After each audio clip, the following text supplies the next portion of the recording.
tiene que ser práctica en nuestra vida. Tiene que ser algo práctico, algo que nosotros apliquemos en cada circunstancia y situación que se nos presenta en nuestra vida, en nuestro diario vivir. Si la palabra de Dios no es algo práctico, si no nos sirve a nosotros para transformarnos, para ser personas que reflejemos esa luz que tiene la palabra de Dios,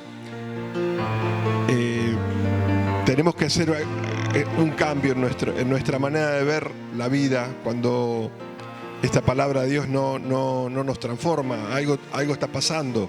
Tenemos que chequearlo, porque dice la palabra de Dios que la palabra de Dios es útil, es de utilidad para nosotros. Y esa utilidad nos lleva a estar equipados para la vida, ¿sí? Equipados espiritualmente y equipados como parte del cuerpo de Cristo. El Señor Jesucristo, en el libro de Juan, en Juan 8, hizo una declaración acerca de que Él era la luz del mundo. ¿Sí? En Juan 8:12 dice: yo soy la luz del mundo. El que me sigue no andará en tinieblas, en oscuridad, sino que tendrá la luz de la vida. El propósito de Jesucristo es traer la luz de la vida en todos los aspectos: espiritual, física, mental, que Él sea la luz de la vida en todas las áreas. Y dice: el que me sigue. Y en ese momento los discípulos y las personas que estaban con Él lo veían físicamente, lo veían en su cuerpo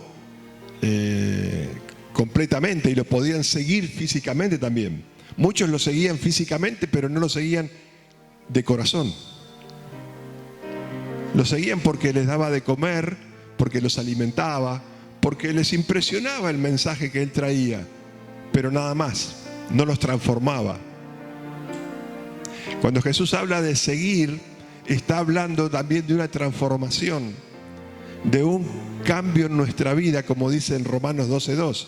No conformarnos ya más al mundo, sino poder nosotros deleitarnos en esa transformación y ser una posibilidad de este mundo. Jesús dice: yo soy la luz del mundo.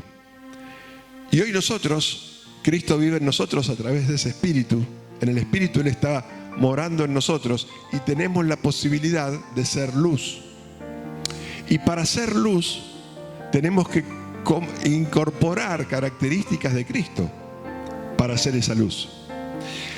Y hay aspectos que nosotros trabajamos todos los domingos, en cada encuentro, en cada compartir, procurando que cada uno de los compartir que se trae sea un aspecto de ese parecernos cada vez más a Cristo, de esa transformación que necesitamos llevar a cabo. El otro día Javier nos compartía acerca de lo que el Señor está haciendo en este tiempo, ¿sí? Nos hablaba de que Él no solamente no es que esté clavado en una cruz, ni tampoco está sentado a la diestra de Dios, si bien la palabra dice que Él figurativamente está a la diestra de Dios ocupando ese lugar. Pero además es un Señor que tenemos, un Jesucristo activo, fortaleciendo la iglesia. ¿Fortaleciendo en qué áreas? En aquellas áreas en las cuales nosotros no podemos por nosotros mismos. En aquellas áreas que necesitamos de Él. Hay cosas que tal vez las podamos hacer con nuestras habilidades.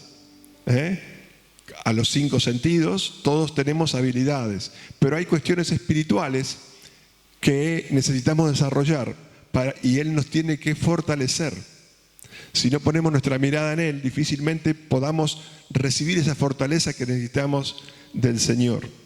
Y hoy quiero compartir con ustedes un tema que tiene que ver con este aspecto de transformarnos.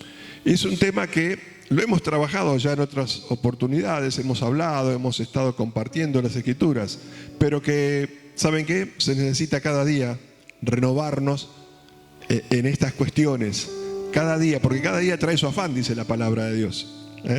Cada día trae algo nuevo, cada día trae algo nuevo para descubrir y aplicar los principios que Jesús nos enseñó con su ejemplo o con la palabra que Él compartió a sus discípulos. Todos estamos en este mundo vinculados con otras personas, de alguno u otro modo, ¿no? Todos tenemos vínculos. Tenemos personas con las cuales convivimos en la familia, papá, mamá, hijos, tíos, sobrinos, en el mundo en el cual vivimos, en el trabajo que cada uno desarrolla, en la actividad que cada uno desarrolla, tiene vínculos con otras personas. En la iglesia, la familia de Dios, hay vínculos entre nosotros que son espirituales, por supuesto. Dice la palabra de Dios que el mismo Espíritu nos fue dado a todos nosotros en la misma medida de fe. Pero también hay una parte humana y carnal que nosotros experimentamos y vivimos y manifestamos en nuestras relaciones. Y es ahí donde aparecen a veces las situaciones, las cuestiones, las diferencias, no en lo espiritual, sino tal vez en las maneras de ser, en las maneras de mirar las cosas. Y es interesante que nosotros seamos responsables de entender esto. Porque si creemos que todo tiene que ser como cada uno lo ve, estamos en un problema, porque todos tenemos distintas maneras de movernos, de mirar, de expresarnos. No siempre son las mismas cosas. El asunto es que este hecho de estar vinculados con otros es una necesidad, porque el ser humano fue creado para vivir en una comunidad. Cuando Dios lo vio al hombre solo, ¿qué dijo? No es bueno que el hombre esté solo. Entonces, bueno, le puso una ayuda idónea a la mujer para que con la mujer comiencen a conformar un estado de vínculo y también poder procrear, tener vínculo con sus hijos y así sucesivamente. Los cristianos, como decimos, no escapamos a esta realidad de vincularnos unos con otros. Necesitamos vincularnos unos con otros. Al principio, en estas relaciones que comenzamos, todo marcha bien, pero aparecen las pequeñas diferencias, las pequeñas maneras de ver las cosas, entre unos y otros, de cómo nos movemos, de cómo no nos movemos. A algunos les gusta más agudo, a otros menos agudo, cuando van ahí a la consola de la música y empiezan a cada uno a verter su opinión de cómo sale el sonido, ¿no es cierto? Acá no hay ningún experto, pero bueno, todos a veces queremos opinar. Y el tema es que en esas diferencias empiezan los pensamientos, a veces no tiene razón, o por qué me dice esto, por qué pasa aquello, o por qué pusieron la silla de esta manera, o por qué sirvieron el café frío, o lo que sea, que a veces para unos puede estar muy bien o a otros les molesta. Aparecen las diferencias, eso es lo que les quiero decir. Aparecen las diferencias. Cuando estas diferencias aparecen las distintas reacciones. Y podemos distinguir tres reacciones que los seres humanos solemos tomar. A veces damos un portazo y nos vamos del lugar. No me gusta cómo me miran en la iglesia, no me gusta esto de la iglesia, pego un portazo y me voy a otro lugar. O a veces en las familias, hay familias rotas porque justamente hay desavenencias y hay situaciones que no se pueden llevar a buen término. A veces entre hermanos, conozco casos de hermanos que hace años que no se hablan por cosas pasadas que vivieron en un pasado y que jamás tuvieron la oportunidad de sentarse a conversar y a sanar esa relación. Se rompió la relación. Otras veces se toma la actitud de soportar. Es un sufrimiento la relación. No se sana la relación, pero se convive con esa manera de estar amargado, enojado, pensando mal del otro. Y así es. A veces en los matrimonios pasa mucho eso, ¿no? que se convive en ese estado de guerra interna y es una lucha. La relación se transforma en una lucha interna muchas veces, un sufrimiento. Y eso trae mucho pesar, mucho dolor, porque vivir así no es grato. Vivir aguantando al otro no es bueno. No es bueno. Hay un tercer aspecto que el Señor nos enseña. Hay un pasaje en la palabra de Dios que vamos a ir a trabajarlo un poquito. Hay un tercer aspecto que la palabra de Dios nos muestra, que es poder vivir en el perdón, poder desarrollar perdón en la relación, en aquellas cuestiones que producen herida o producen alguna situación de angustia, poder vivir en el perdón, en el desarrollar perdón hacia el otro. Quiero mostrarles un pasaje donde el Señor Jesucristo les enseña este principio de una manera muy particular a sus discípulos. Vamos a ir al libro de Juan, en el capítulo 13. Juan 13, vamos a estar leyendo. Vamos a leer del versículo 1. Si Él dice, yo soy la luz del mundo, el que me sigue, y lo queremos seguir a Él, tenemos que aprender de sus enseñanzas. Y acá Él dejó una enseñanza para sus discípulos primero y luego para todos nosotros. Dice en Juan 13:1, antes de la fiesta de la Pascua, espere que se me fue acá, antes de la fiesta de la Pascua, dice, sabiendo Jesús que su hora había llegado para que pasase de este mundo al Padre, como había amado a los suyos que estaban en el mundo, los amó hasta el fin. O sea que esto que va a hacer Jesús es un acto de amor, porque cada cosa que Él hizo fue amarlos hasta el fin. Dice, y cuando cenaban, como el diablo ya había puesto en el corazón de Judas Iscariote, hijo de Simón, que lo entregase, sabiendo Jesús que el Padre le había dado todas las cosas en las manos y que había salido de Dios y a Dios iba, se levantó de la cena y se quitó su manto y tomando una toalla, se la ciñó. Casi leo una malla. Una toalla. Y se la ciñó. Dice en el 5, luego puso agua en un lebrillo y comenzó a lavar los pies de los discípulos y a enjugarlos con la toalla con que estaba ceñido. Entonces vino Simón Pedro. Esto de lavar los pies, recuerden, era una costumbre. Cuando llegaba un visitante al hogar de alguien que era invitado, que se juntaban a comer o lo que sea, el siervo de la casa lavaba los pies del visitante. ¿Por qué? Porque el visitante venía caminando por esas calles, eran calles polvorientas, ¿sí? Había polvo, había arena, había toda suciedad. Y ellos en sus pies se ensuciaban. Ellos con sus sandalias iban caminando, levantaban el pie, el polvo, la arena, lo que sea, y ensuciaban sus pies.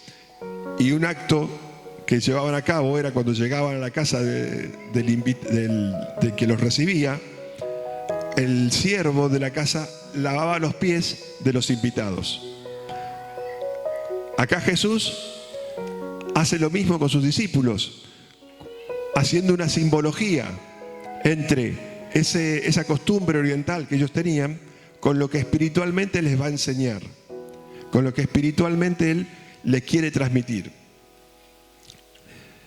Dice, vamos a seguir leyendo en el 6.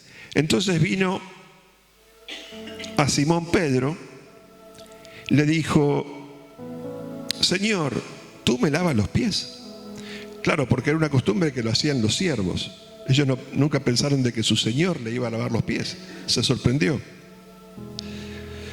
Respondió Jesús y le dijo, lo que yo hago tú no lo comprendes ahora, mas lo entenderás después. Pedro le dijo, no me lavarás los pies jamás. Jesús le respondió, si no te lavare, no tendrás parte conmigo. Aquí él estaba mostrando un principio espiritual con una cuestión física, como la otra vez también compartíamos, de que Jesús y la palabra de Dios nos muestra, nos enseña cosas espirituales con actos físicos. Él estaba diciendo, tenés necesidad de lavarte, haciendo referencia a limpiar tus pecados. Un poco lo que nos hablaba hoy Ani, eso de presentarnos puros como hijos de Dios ante el Señor. Cuando notamos que algo impuro hay en nosotros, procurar lavarnos rápidamente, quitarnos eso que nos está impidiendo llegar al Señor. Pedro le dijo, no me lavarás los pies jamás. Le dijo Simón Pedro, Señor, no solo mis pies lávame, ¿no? Acá él se da cuenta, dice, sino también las manos y la cabeza. O sea, limpiame todo, porque bueno, si es por eso, no tengo problema. Bueno, también muestra un corazón de Pedro, ¿no? De algún modo muestra el corazón de Pedro, de que cuando él se da cuenta de que necesitaba ser lavado, dice, bueno, estoy dispuesto a todo, a transformar todo mi ser, de alguna manera. Jesús le dijo, el que está lavado no necesita sino lavarse los pies, pues está todo limpio, y vosotros limpios estáis, aunque no todos. Dice en el 11, porque sabía quién lo iba a entregar, por eso dijo, no estáis limpios todos. Así que después que les hubo lavado los pies, tomó su manto, volvió a la mesa y les dijo, ¿sabéis lo que os he hecho? Vosotros me llamáis maestro y señor, y bien decís, porque lo soy. Pues si yo, el Señor y el Maestro, he lavado vuestros pies, vosotros también debéis lavaros los pies los unos a los otros. Vamos a leer hasta acá, después vamos a continuar un poquito más sobre este texto. Jesús aquí tomó la delantera, por así decirlo, porque ahí estaba Judas, quien lo iba a entregar, que todavía no lo había entregado. Ahí estaba Pedro, quien horas después lo iba a negar. El Señor sabía todo eso y que lo iba a maldecir delante de todos, y el Señor sabía eso. Estaban también los que después por temor lo iban a dejar solo, y el Señor sabía eso. Sin embargo, acá le estaba enseñando un principio a ellos, de que debían cada uno perdonarse unos a otros. Él estaba anticipándose al pecado o a la falta que cada uno de ellos iban a cometer. Le estaba mostrando de alguna manera que Él los estaba perdonando antes de que cometan su pecado. Dice en el 16, de cierto os digo que el siervo no es mayor que su Señor, ni el enviado es mayor que el que le envió. Jesús sabía que pasaría lo que iba a pasar con estos hombres. Él conocía perfectamente lo que iba a acontecer, pero ellos necesitaban ser limpiados. Jesús le estaba demostrando que Él los estaba perdonando por aquello que iba a pasar. Jesús se anticipó al pecado que luego cometerían.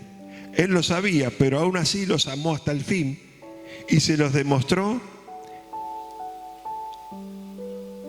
Les demostró que Él los estaba amando a pesar de. Tremendo gesto del Señor, tremenda enseñanza para estos hombres, que después iban a tener que ellos convivir, ellos iban a tener que relacionarse para la obra que vendría. Dice, si no está el perdón entre ustedes, si no conviven en el espacio del perdón de unos con otros, va a ser muy difícil que puedan llevar adelante la obra. Él lo que le estaba enseñando era anticipándose a lo que Él iba a pasar. Él estaba diciendo que yo a ustedes los perdono porque yo tengo que hacer la obra de redimir a la humanidad. Y ya los estoy perdonando anticipadamente. Su muerte en la cruz fue un anticipo del perdón hacia todos nosotros. Nosotros nacimos muchos años después de que Jesús muriera, pero Él en su muerte nos estaba perdonando a nosotros hoy. Cada falta, cada error, Él nos estaba perdonando. Jesús perdonó sus pecados antes que lo cometan. Les ofreció misericordia antes que ellos la busquen. Él estaba siendo misericordioso con ellos. A veces las personas nos quedamos en el resentimiento, en el rencor, pensando en lo mal que me trató o en la deuda que tiene esa persona conmigo, porque se comportó de tal manera. Y eso, en definitiva, al que perjudica es a uno mismo. Aquel que está con la ofensa, cargándola, a donde vamos con esa ofensa, con esa carga. La otra vez también veíamos la importancia de la carrera de la fe, de andar livianos. Y el perdón es una manera de poder nosotros andar livianos como creyentes. Y lo vamos a necesitar porque en las relaciones interpersonales siempre aparecen diferencias, aparecen distintas maneras de ser. Ni hablar en la iglesia que se necesita manifestar el perdón. A veces la otra persona tal vez no quiera cambiar, pero yo necesito perdonarla por una cuestión mía, por poder andar liviano yo. A lo mejor la otra persona no cambia nunca, pero no depende mi perdón de que el otro cambie, sino depende de mi decisión de soltar el pecado, de dejar atrás la ofensa, y tal vez no nos volvamos a relacionar nunca porque la otra persona no lo quiere así, pero eso no quita de que yo tengo la responsabilidad de perdonar, que es soltar la carga del pecado, soltar aquello que me dolió hacerlo porque el Señor lo pudo hacer conmigo. Por eso el Señor dice: el que me sigue tendrá la luz de la vida, porque ahí está la luz de la vida. Uno de los aspectos centrales del cristianismo es el perdón. De hecho, nosotros fuimos perdonados primeramente a través de la obra redentora de Cristo, y a partir de ahí nosotros podemos perdonar porque fuimos perdonados. Para ser como Jesús, dice la palabra de Dios que tenemos que poner nuestra mirada en Él. Recuerdan, en Hebreos 12 habla de poner nuestra mirada en Jesús. Cuando nosotros tenemos que perdonar y queremos hacerlo desde la carne, jamás lo vamos a poder hacer. Javier también nos enseñaba que vamos a necesitar de lo espiritual, de que el Espíritu actúe en nosotros para poder llevar aquellas cosas que son del orden espiritual. Querer hacer las cosas espirituales desde la carne es un sufrimiento. Pero cuando miramos al Señor, dejamos que el Señor sea quien guíe nuestros pasos, todo va a ser mucho más sencillo. Porque a Él no le costó ceñirse la toalla y tomar el lebrillo y lavar los pies a sus discípulos. Cuando lo miramos al Señor, las cosas que Él nos pide son mucho más sencillas y agradables de hacer. Es más, experimenta gozo, paz, amor, que son los frutos del Espíritu. Cuando ponemos nuestra mirada en Jesús y obramos conforme a lo que Él nos enseña y el Espíritu nos está guiando nuestro hacer, el fruto aparece. Aparece la paz, aparece el gozo, aparece la manifestación del amor.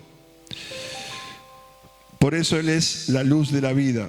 La única posibilidad de disciplinar nuestro corazón para que sea un corazón perdonador es poniendo nuestra mirada en quien perdonó hasta el fin. 1:7. Quiero leerles este registro. Primera de Juan, capítulo 1, versículo 7.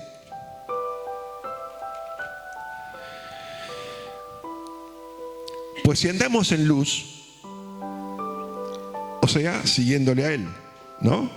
Porque dice: yo soy la luz del mundo, el que me sigue no andará en tinieblas. O sea, si lo miramos a Él, si ponemos nuestra mirada en Él, si Él es nuestro referente en cada situación, como Él está en luz, tenemos comunión unos con otros. ¿Ven que la comunión de unos con otros no depende de cómo es el otro, sino de dónde ponemos la mirada? Cuando ponemos la mirada en el hermano, en su manera de ser, en lo que todos tenemos, todos tenemos algo de falta de crecimiento. Nadie es perfecto. Nadie llegó a ser como Jesús. Al menos creo que no, ¿no? Si alguien lo logró, levante la mano. Yo la bajo por la duda. La comunión es cuando ponemos nuestra mirada en Él. No cuando ponemos la mirada en el Cristo que cada uno tiene. No en la carnalidad. No en cómo es el otro, en su manera de ser, en si se viste así o se viste asado, si es de River o es de Boca.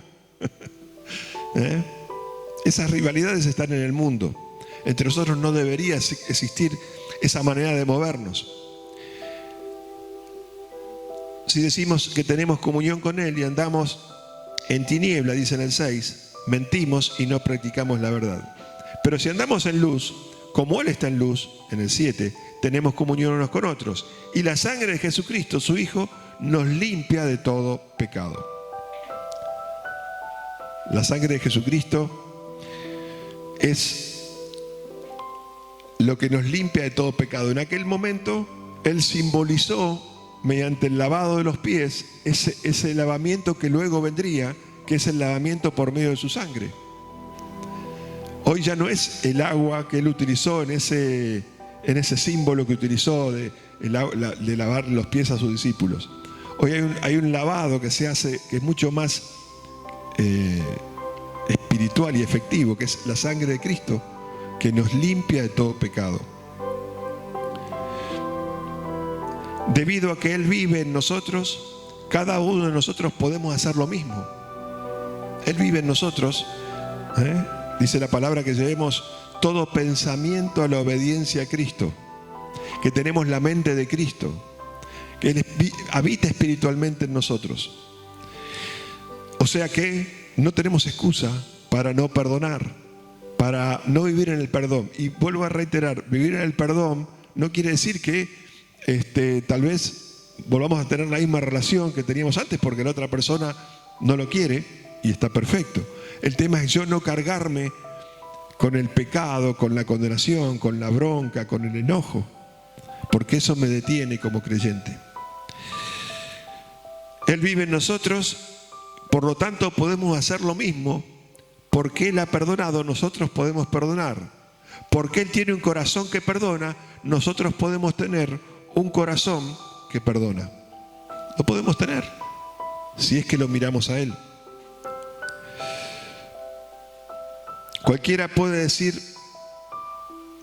esto que leímos en el libro de Juan 13, que era un mandamiento para los discípulos, pero en realidad sigue ese principio, es un principio espiritual que sigue vigente hoy para todos nosotros como parte del cuerpo de Cristo, como parte de la iglesia de Cristo. En Efesios 4, vamos al libro de Efesios, versículo que también conocemos, Efesios 4, versículo, ya les digo el versículo 32.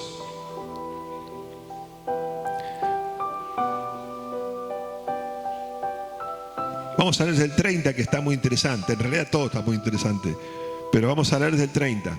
No contristéis al Espíritu Santo de Dios, con el cual fuisteis sellados para el día de la redención. ¿Sí? Quítense de vosotros toda amargura, enojo, ira, gritería y maledicencia y toda malicia. Antes sed benignos unos con otros, misericordiosos, perdonándoos unos a otros, como Dios también os perdonó a vosotros en Cristo. El perdón es un acto de misericordia. Es un acto de misericordia y de gracia. Así como nosotros recibimos misericordia y gracia cuando fuimos perdonados.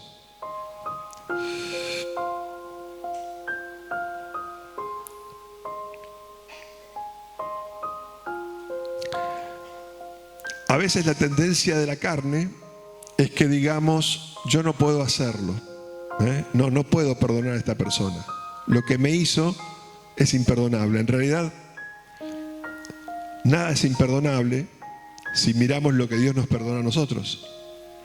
Nada se transforma en imperdonable cuando Dios ya nos perdonó a nosotros lo que tal vez nadie hubiese perdonado. En Romanos 15:1, Romanos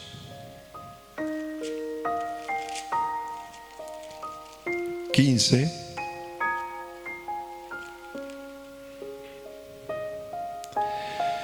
dice: así que los que somos fuertes debemos soportar la flaqueza de los débiles y no agradarnos a nosotros mismos. Este versículo está hablando de una fortaleza que tenemos que ir adquiriendo, ¿sí?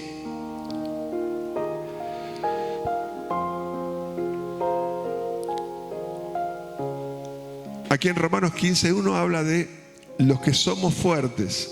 Debemos entender que hay quienes están más crecidos que otros, quienes están capacitados por Dios para poder llevar adelante ciertas acciones como el perdón. Y es una decisión de nosotros el decidir perdonar o el decidir no perdonar. Es una decisión de cada uno. Espiritualmente tenemos toda la capacidad dada por Dios, estamos fortalecidos por Dios para poder perdonar. En el libro de Proverbios, en el capítulo 11, ¿estamos bien? ¿Todo bien allá atrás? Bueno, gloria a Dios. Proverbios 11,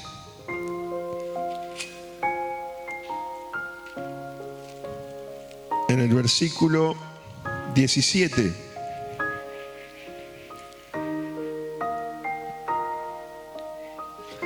Dice: a su alma hace bien el hombre misericordioso, mas el cruel se atormenta a sí mismo. Este pasaje nos habla de aquellos que son misericordiosos, que está el perdón. El perdón es un rasgo de la misericordia. Es un rasgo que desarrollamos cuando desarrollamos misericordia. Dice entonces: a su alma hace bien el hombre misericordioso. Es principalmente por nosotros mismos, por poder andar liviano en nuestra carrera de la fe. Y dice: mas el cruel se atormenta a sí mismo. O sea, aquel que no tiene la capacidad de ser misericordioso, de no desarrollar un hábito de perdón, se atormenta a sí mismo. Es un daño que nos hacemos a nosotros mismos. Una recomendación entonces que tenemos que tomar de nuestro Señor, porque volviendo acá al libro de Juan, donde hemos dejado hoy Juan 13, una recomendación que tenemos que tener en cuenta. Juan 13,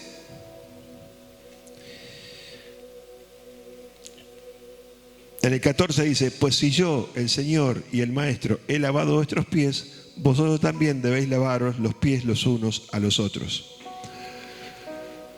Interesante, ¿no? ¿Están dispuestos a lavar los pies los unos a los otros? ¿Sí? Tengan preparado entonces siempre un lebrillo con agua y una toalla ceñida a su cintura, porque la vamos a necesitar. ¿Saben por qué? Porque en las relaciones interpersonales siempre aparecen situaciones que necesitan del perdón, de la misericordia y de la gracia. Tengámoslo presente, porque eso va a sanar nuestra vida primeramente. Eso va a sanar nuestra vida, nuestro corazón. Tendremos la luz de la vida, como decía el Señor. El que me sigue tendrá la luz de la vida. Y fuimos llamados a vivir en luz y no en tinieblas. El vivir oprimidos por la bronca, por el enojo, por el descontento, es darle lugar a las tinieblas. Y Dios quiere que nosotros seamos libres de todo ese tipo de males, porque es por allí donde el diablo comienza a ganar ventaja en nuestras relaciones, en la iglesia primeramente, fundamentalmente. Él quiere destruir la iglesia, Él quiere destruir la unidad del cuerpo de Cristo. Él quiere destruir los matrimonios, las familias, los hermanos. Esto que yo les decía hoy, hay hermanos que hay años y años que ya no se hablan por las diferencias.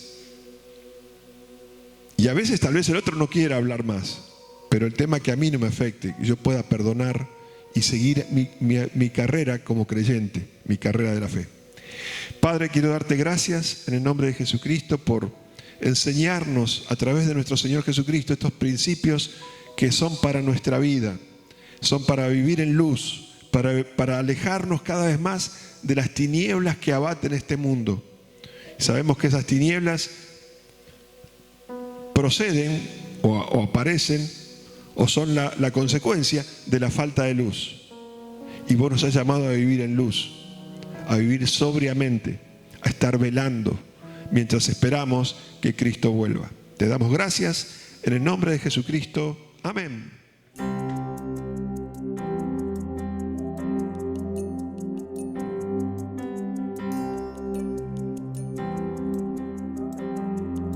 Cuando menos lo esperabas, en el momento más hermoso de tu vida, tu alma se hizo pedazos y te sientes amargado, porque decidiste no perdonar a esa persona que te hizo tanto daño. Pero traigo un mensaje de lo alto para ti. Escucha atentamente que Dios te dice a ti: debes de perdonar al que te ofendió. Hoy tú debes de perdonar al que te humilló. Debes de perdonar al que te criticó. Hoy tú debes de perdonar al que la vida te destrozó. El Señor se encuentra aquí. Él se encuentra aquí. Es el día de abrir tu corazón, de sacar toda tu rabia, tu llanto y tu rencor. Pues Él quiere derramar de su bálsamo